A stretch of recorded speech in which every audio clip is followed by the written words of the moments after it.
আসসালামু আলাইকুম। আশা করি আল্লাহর রহমতে সবাই ভালো আছেন। আজকে আপনাদের সাথে শেয়ার করব একবারে সহজভাবে ভ্যানিলা কাস্টার্ড আইসক্রিম।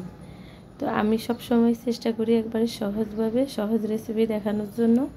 তো ঘরে থাকা কিছু উপকরণ দিয়ে আজকে আপনাদের সাথে দোকানের চেয়েও মজার আইসক্রিম শেয়ার করব। তো ভিডিওটি না টেনে পুরোটা দেখার অনুরোধ রইল। আর আমার ভিডিও দেখে যদি আপনাদের ভালো লেগে থাকে প্লিজ আমার চ্যানেলটি সাবস্ক্রাইব করবেন।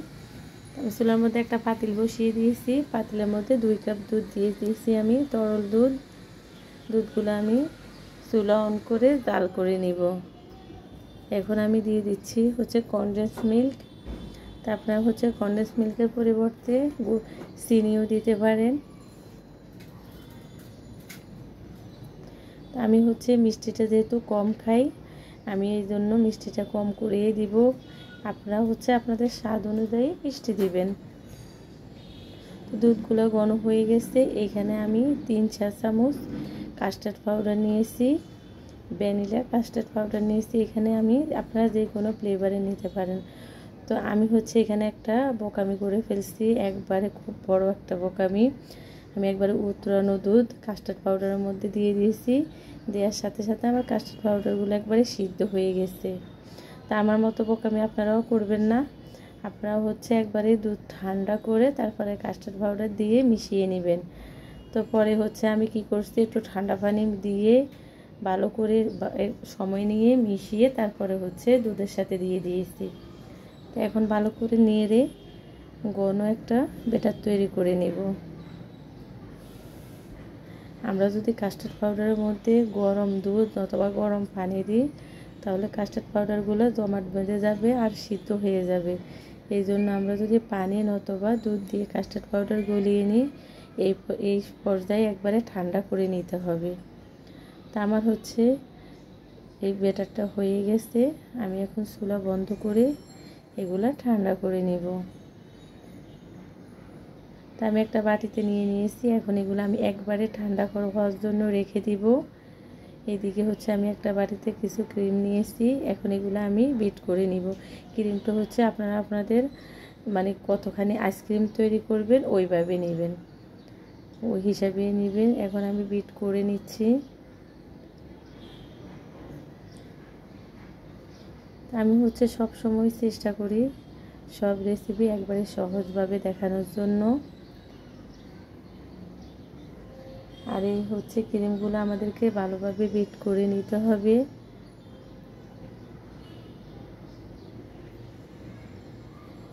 বিট করার পরে আমরা একটা চামিচে নিয়ে দেখব, এভাবে উপর করলেও যেন না পড়ে যায়, এইভাবে বিট করে নিতে হবে। তো আমার একবারে পারফেক্টভাবে বিট করা হয়ে গেছে।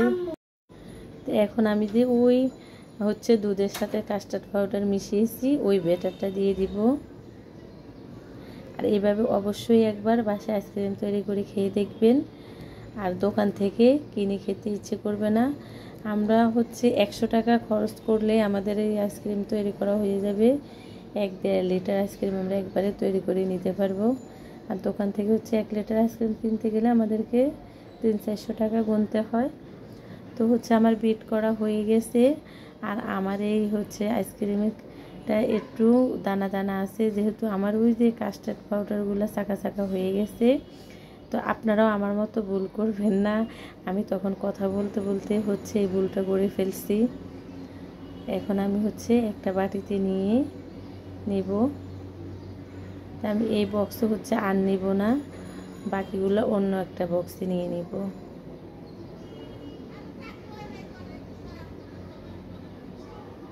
আমার 1.5 লিটার আইসক্রিম হয়েছে। এখন আমি উপর থেকে কিছু জেরি ফল দিয়ে দিব। আপনারা চাইলে সাথে বাদামও দিতে পারেন, ইচ্ছে মতো সাজিয়ে নিতে পারেন। আর সাজানোটা নিজের কাছে, না সাজালেও হয়। যে কোনো জিনিস একটু সাজিয়ে নিলে দেখতে ভালো লাগে।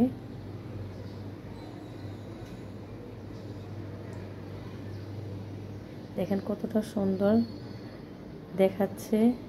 আর এই আইসক্রিমটা খেতেও ভীষণ মজা। এখন আমি ডিপ ফ্রিজে রেখে দিব।